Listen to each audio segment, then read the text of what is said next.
Mengapa sih kekristenan dan keyahudian menolak Muhammad sebagai nabi? Mari kita bahas di dalam sesi berikut ini. Alasan yang pertama ialah Muhammad tidak berasal dari bangsa Israel. Alasan ini merupakan alasan yang paling mendasar dan sangat fundamental di dalam Alkitab.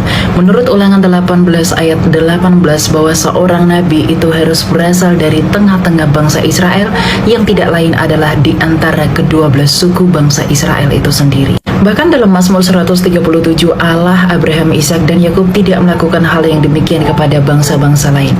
Artinya Allah hanya mewahyukan dirinya secara langsung melalui perantara para nabi di dalam bangsa Israel itu sendiri, bukan dari luar. Alasan yang berikutnya adalah metode pewahyuan Allah kepada para nabi.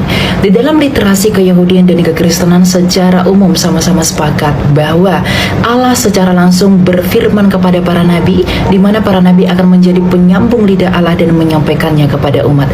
Artinya Allah dalam menyampaikan firman-Nya tidak perlu melakukan atau menggunakan perantara untuk menyampaikan firman dan wahyu-Nya kepada para nabi. Di mana tentu saja hal ini berbeda dengan keyakinan teman-teman muslim, di mana Nabi Muhammad dalam keyakinan mereka menerima wahyu dari Tuhan melalui perantara Jibril. Sehingga perbedaan yang sangat signifikan ini membuat kekristenan dan keyahudian menolak status Muhammad sebagai nabi. Alasan yang ketiga ialah mengenai Mesias. Para nabi di dalam tanah keyahudian atau keyakinan Yudaisme dengan perjanjian lama dalam Alkitab Kristen yang kudus sama-sama sepakat bahwa seorang nabi akan bernubuat mengenai datangnya Mesias yang lahir dari keturunan Abraham, Ishak, dan Yakub, dan secara khusus dari tunas Daud. Para nabi ini tentu saja bernubuat dan juga memberikan keterangan tentang kedatangan Mesias itu yang bagaimana dan seperti apa. Di mana tentu saja mengenai hal ini juga disinggung di dalam Injil Sinoptik. Dalam Lukas 16 ayat 16 berbunyi bahwa hukum Taurat dan kitab para nabi serta nubuatannya akan berakhir sampai tampilnya Yohanes Pembaptis. Jadi ayat ini memang menegaskan para nabi akan menubuatkan datangnya Mesias. Di mana hal ini tentu saja berbeda dengan keyakinan teman-teman muslim. Di dalam keyakinan mereka, Nabi Muhammad sama sekali tidak memberikan harapan mesianik seperti keyahudian atau bahkan nubuatan mesianik seperti kekristenan. Inilah yang membuat bahwa keyahudian sampai saat ini masih menunggu pembebas atau Mesias mereka, dan kekristenan telah kedatangan Mesias mereka 2000 tahun lalu di dalam Yesus Sang Kristus. Namun hal ini tidak pernah disinggung di dalam keyakinan teman-teman muslim. Di mana ketiadaan nubuatan mesianik inilah yang menjadi alasan mengapa kami menolak Muhammad sebagai nabi. Alasan yang berikutnya adalah seorang nabi harus diurapi oleh Roh Allah atau Roh Kudus.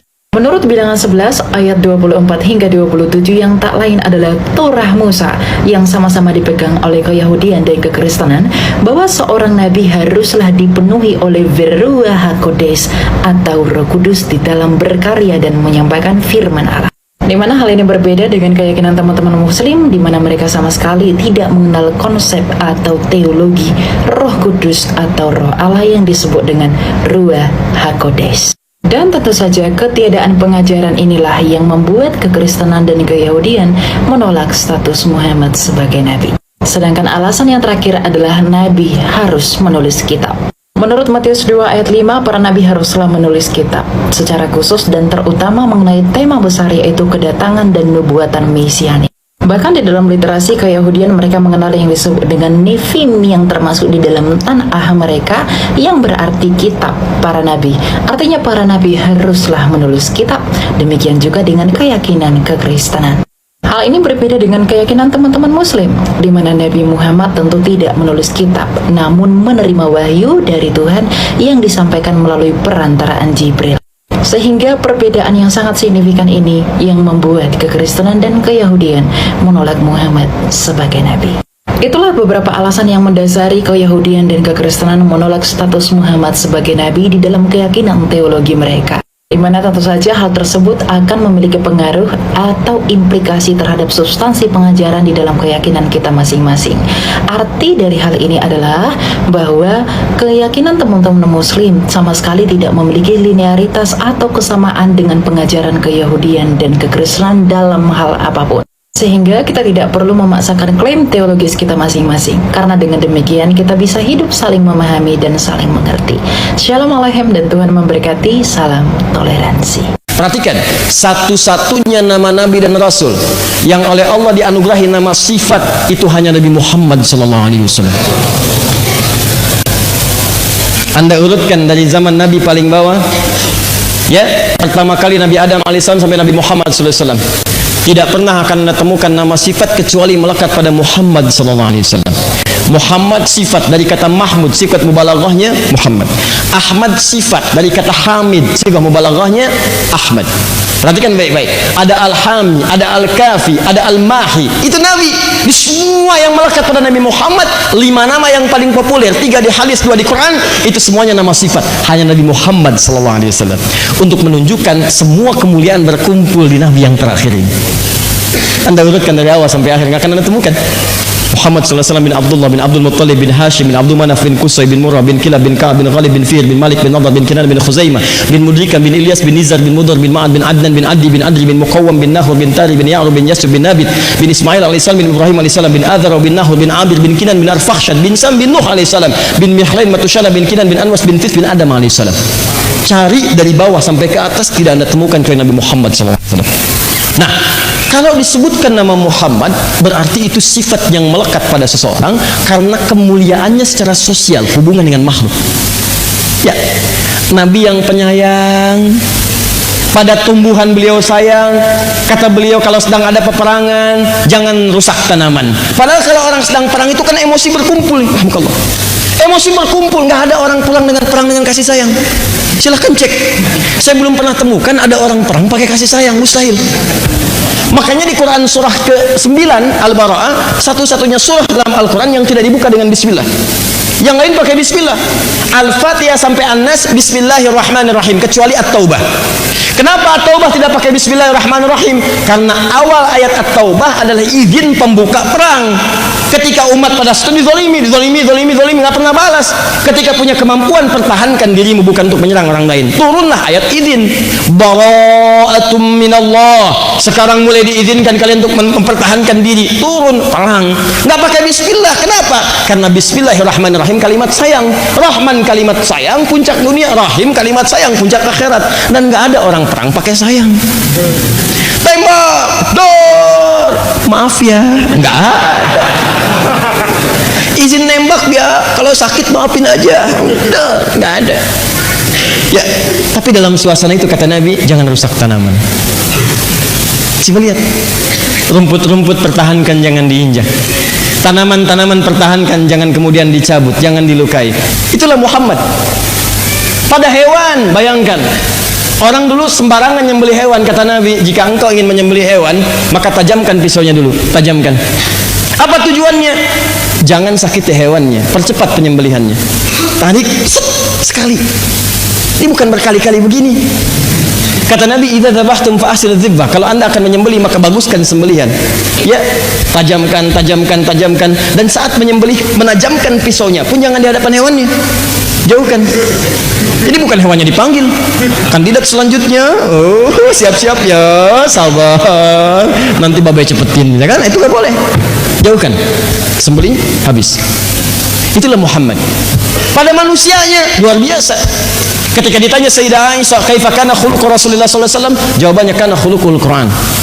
Pada tetangganya yang mulia, pada musuhnya. Anda bayangin aja dah, teman-teman tinggal di komplek, diusir dari komplek. Pernah ada yang lemparin, pernah ada yang caci maki, pernah macam-macam, diusir. Tiba-tiba satu saat Anda berkuasa, datang lagi ke sini. Anda ingat peristiwa itu. Apa yang Anda lakukan terhadap orang komplek? Panggil satu-satu ke sini. Nabi tidak. Nabi dihancurkan saat di Mekah. Perasaannya, fisiknya, keluarganya diintimidasi, sahabat-sahabatnya dibunuh di hadapan Nabi kadang-kadang.